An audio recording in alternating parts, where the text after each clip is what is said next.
The Hollywoods have been tucking into the hippo carcass all morning.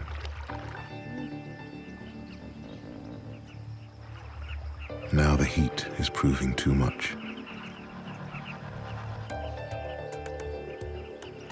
Well fed, the lionesses relax at last.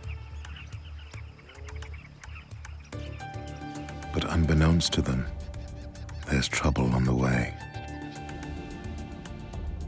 Not only has a new pride moved into the south, the four nomads are also back in Hollywood territory, resting barely a mile downriver.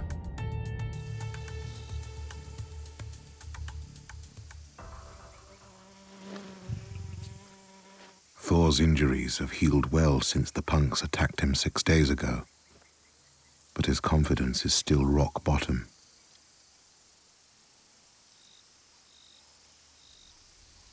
The brothers haven't eaten since the attack. But as the wind picks up, the scent of the hippo carcass drifts downriver.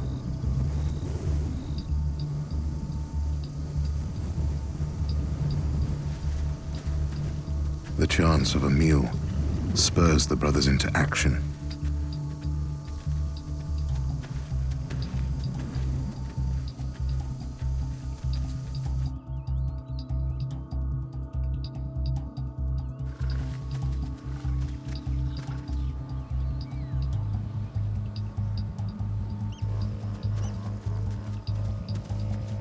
The nomads arrive at the hippo carcass and find more than they bargained for. Across the river, on the opposite bank, are the Hollywood females.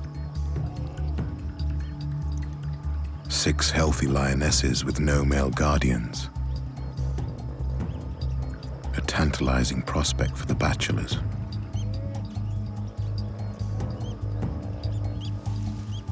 Scent left behind by one of the females provides even greater temptation. Hormones in their urine can signal when a lioness is in heat. As lionesses often come into estrus together, it's possible the whole pride wants to mate.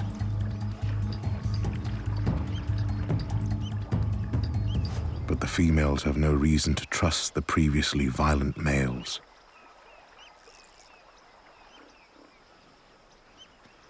To win them over, the nomads will have to show restraint and maturity. With uncharacteristic self-control, they wait and watch.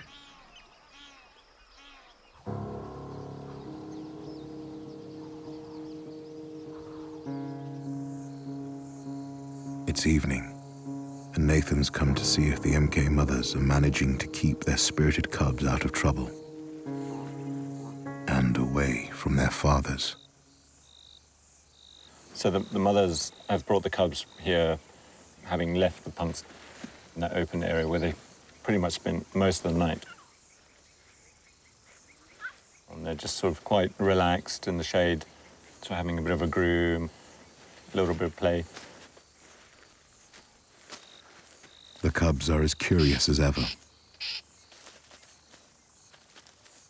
In particular, Spotty.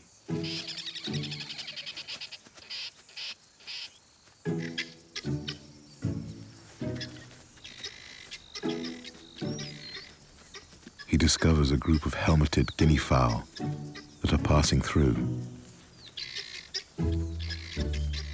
Or were. Lions are opportunists, and guinea fowl are occasionally on the menu.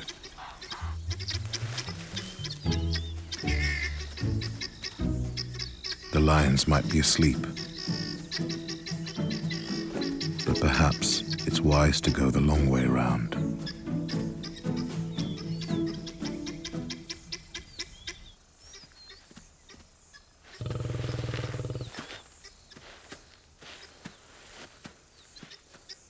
As dusk approaches, the cub's grandmother gets hungry. This is ideal hunting ground.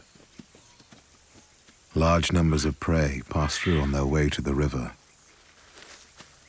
and the dense thicket makes perfect cover for stalking.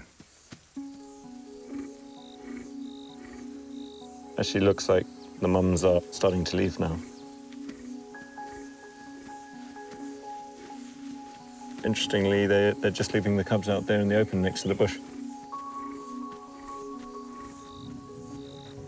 It's always risky leaving their cubs alone, but until the mothers rejoin their pride and can share food, they have to do their own hunting. The danger of leaving cubs at night time is hyenas or other lions or other predators finding them, and they're way too small to defend themselves. And if the mothers are off quite far away hunting, then they won't be able to get back and help them.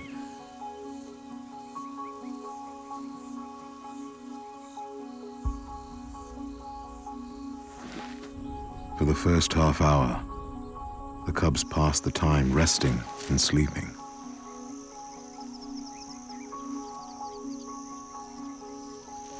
The Yuris too, as usual, stay hidden as they've been taught to.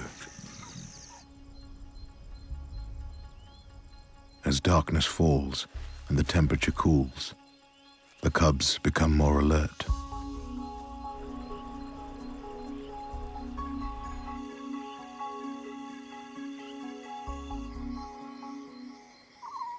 The bush comes alive with the sounds of the night.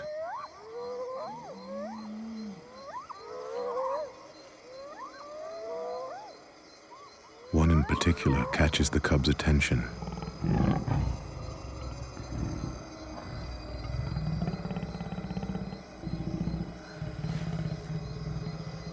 They recognize their mother's growls.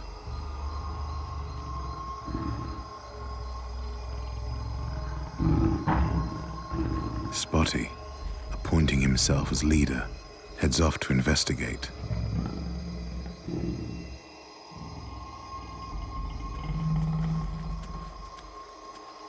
No one wants to be left behind. It's madness. They could easily run into hyenas or a leopard.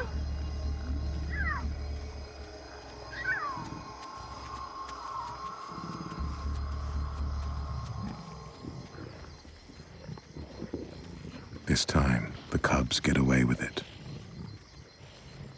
They find their mothers and grandmother tucking into an impala. This is the cubs' first time at a kill, but they should never have come here alone.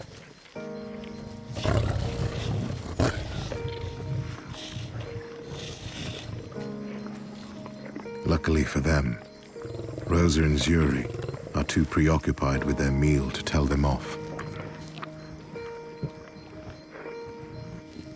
The cubs' growing appetite for meat shows they're progressing well.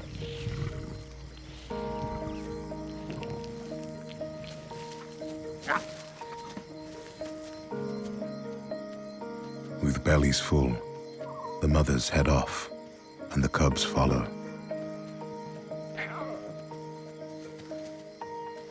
All except Spotty. His first Impala, and it's all for him.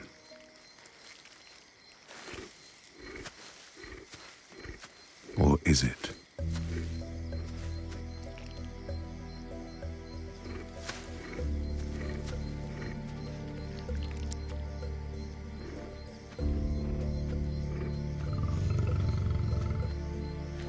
Axel is never one to miss a free meal.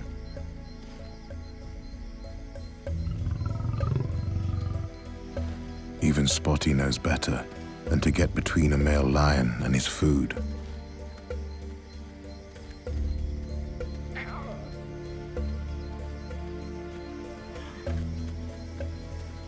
Tonight is not the night to meet his father. Spotty joins his siblings as another day of misadventure comes to an end. Hey Love Nature fans, Be sure to like and subscribe to catch all our wild animal stories. Get closer to nature right here on YouTube.